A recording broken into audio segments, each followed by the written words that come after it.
नहमदुहु व नसल्ली अला रसूलिहिल करीम अम्मा बाद औज़ु बिल्लाहि मिनश शैतानिर रजीम बिस्मिल्लाहिर रहमानिर रहीम रब्बि इश्रह ली सदरी व यस्सिर ली अमरी वाहलुल उक़दतम मिन लिसानी यफ़क़हू क़ौली। अस्सलामु अलैकुम व रहमतुल्लाहि व बरकातुहू। कैसे हैं आप सब? इंशाअल्लाह खैर आफ़ियत से होंगे। अल्लाह ताला आप सबको अपने हिफ्ज़ व अमान में रखे, आमीन सुम्मा आमीन। रमज़ान के बारे में हम बात कर रही थी। शहरु रमज़ान, शहरु गुफ़रान, रमज़ान का महीना बख्शिश का महीना भी है। अल्लाह ताला बहुत गफ़ूरुर रहीम वासिउल मग़फ़िरा है, माफ़ करने को पसंद करता है। इसका वादा है कि जो गुनाहों पर शर्मिंदा हो और सच्चे दिल से तौबा कर ले वो इन्हें माफ़ कर देगा। अल्लाह ताला का इरशाद है सूरह नजम में, वो जो बड़े गुनाहों और बेहयाई से बचते हैं माँ सवाए सगीरा गुनाहों के, तो आपका रब बड़ा बख्शने वाला है। इंसान ख़ता का पुतला है, ज़िंदगी में छोटे बड़े गुनाहों में मुब्तला होता रहता है जिस पर उसको नदामत और शर्मिंदगी भी होती है। हर इंसान चाहता है किसी तरह इन गुनाहों के बोझ से आज़ाद हो और इस दलदल से बाहर निकल आए। तो रमज़ान जो है वो गुनाहों से पाक होने का एक बेहतरीन मौका अल्लाह ताला हमें अता कर रहे हैं।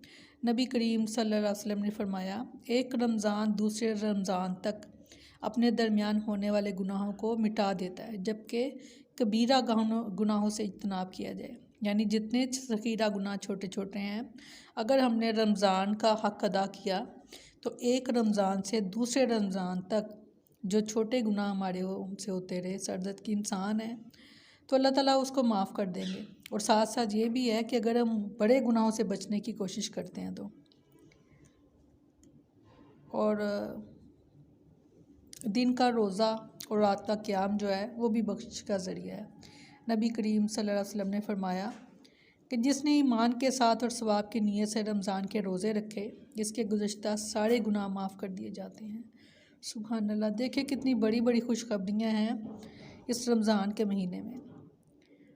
रोज़ादार मर्द हो या औरत, दोनों के लिए बख्शिश का वादा है। इरशाद फरमाया सूरत अहज़ाब में, और रोज़ा रखने वाले मर्द और रोज़ा रखने वाली औरतें, अल्लाह ने इनके लिए बख्शिश और अज्र अज़ीम का वादा फरमाया है। जो शख्स रमज़ान पाए और इसकी मग़फ़िरत ना हो वो बदनसीब है। हज़रत जाबिर बिन समरा रज़ियल्लाहु अन्हु से रवायत है, नबी करीम सल्लल्लाहु अलैहि वसल्लम मिंबर पर चढ़े और फरमाया आमीन आमीन आमीन। आप सल्लल्लाहु अलैहि वसल्लम ने फरमाया, मेरे पास जिब्रील अलैहिस्सलाम आए और उन्होंने कहा कि ए मोहम्मद सल्लल्लाहु अलैहि वसल्लम, अल्लाह इसे अपनी रहमत रब्बानी से दूर करे जिसने रमज़ान पाया फिर वो मर गया और इसकी बख्शिश नहीं हुई, हत्ता कि वह जहन्नम में दाखिल कर दिया गया। इस्तग़फ़ार। आप कहिए आमीन। मैंने कहा आमीन। यानी ये तीन जो दुआएं आप सल्लल्लाहु अलैहि वसल्लम ने आमीन आमीन कही, दुआ की हज़रत जिब्रील अलैहिस्सलाम ने और आमीन कही आप सल्लल्लाहु अलैहि वसल्लम ने। और जिसमें से एक दुआ ये भी थी कि जिसने रमज़ान तो पाया मगर अपनी बख्शिश ना करवा सका, उसने रमज़ान का हक़ अदा ना किया, तो वो ऐसे ही मर गया और ऐसे में वो जब जहन्नम में दाखिल कर दिया गया तो आप सल्लल्लाहु अलैहि वसल्लम फरमाया कि आमीन। बहुत डरा देने वाली बात है, बहुत ज़्यादा। अल्लाह ताला ने हमें तौफ़ीक दी, हमें सेहत दी, हमें आफ़ियत दी। इन सब नेमतों के होने के बाद भी अगर रोज़ा ना रखा जाए तो फिर वो बदनसीब ही वो शख्स है। और ऐसे बदनसीबी का क्या कहना। अल्लाह ताला हम उन बदनसीब लोगों से महफूज रखे और अल्लाह ताला हमें अपने खुशनसीब लोगों में शामिल फ़रमाए, अपने ख़ास बंदों में शामिल फ़रमाए कि हम रमज़ान का हक़ जो है वो अदा कर सकें। जो सहरी का वक्त है वो इस्तग़फ़ार के लिए बहुत मौज़ू है।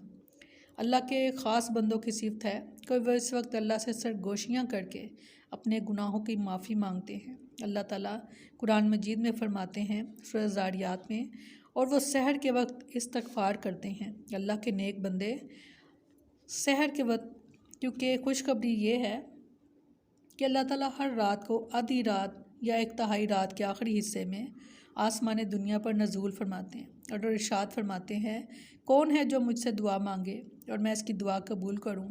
कोई है जो मुझसे सवाल करे कि मैं इसे अता करूं? कौन है जो मुझसे इस्तग़फ़ार तलब करे और मैं इसे बख्श दूं? यहाँ तक کہ طلوع فجر ہو جاتی ہے۔ اللہ تعالیٰ اپنے ان بندوں میں شامل فرمائے کہ جو اللہ کے ساتھ لو لگا لیتے ہیں، دل لگا لیتے ہیں، اور ان کا دھیان نماز اور قرآن ہی میں اٹکا رہتا ہے۔ دنیا کو بھی لے کے چلنا ہے مگر دین کے مطابق، نہ کہ دین کو لے کر چڑھنا ہے دنیا کے مطابق۔ تو یہ بڑے خسارے کی بات ہو جائے گی اگر ہم اپنے دین کو دنیا کے مطابق ڈھالتے ہیں۔ تو خوش نصیبی یہ ہے کہ ہم اپنی دنیا دین کے مطابق لے کے چلیں۔ اب اس میں کچھ کرنے کے جو کام ہیں وہ یہ ہیں کہ اپنے گناہوں پر شرمندہ ہوں، نادم ہوں، غلطیوں کا اعتراف کریں اور رو کر اللہ سے توبہ کریں۔ تمام مسلمانوں کی بخشش کے لیے بھی دعا کریں۔ گزشتہ گناہوں کی اپنے انسان کو خود معلوم ہوتا ہے کہ میں نے مجھ سے کیا کیا غلطیاں سرزد ہوئیں، ان سب کو ذہن میں رکھتے ہوئے ایک ایک کر کے اللہ تعالیٰ سے دعائیں کرتا چلا جائے، اس یقین کے ساتھ کہ اللہ تعالیٰ مجھے ضرور معاف کر دیں گے۔ اور یہ تو رمضان کا مہینہ ہے اور اس میں وعدہ کیا گیا ہے بخشش کا۔ تو جو اللہ تعالیٰ سے اچھی امید رکھتے ہوئے، اچھا توکل رکھتے ہوئے، اچھا گمان رکھتے ہوئے دعائیں کریں گے کہ انشاءاللہ اللہ تعالیٰ ضرور ہماری دعائیں قبول کریں گے، تو اللہ تعالیٰ ضرور ہی دعا آپ کی قبول بھی کریں گے اور انشاءاللہ اللہ تعالیٰ بخش بھی دیں گے۔ اور جو سحری کا وقت ہوتا ہے خصوصی طور پر اس ٹائم پر استغفار کیا جائے، کیونکہ یہ وہی وقت ہے کہ جب اللہ تعالیٰ آسمان دنیا پر نزول فرماتے ہیں، اور جب وہ خود آوازیں دے رہے ہوتے ہیں اپنے بندوں کو کہاں ہیں میرے بندے، کہ جب مجھ سے کچھ مانگے تو میں ان کو عطا کروں۔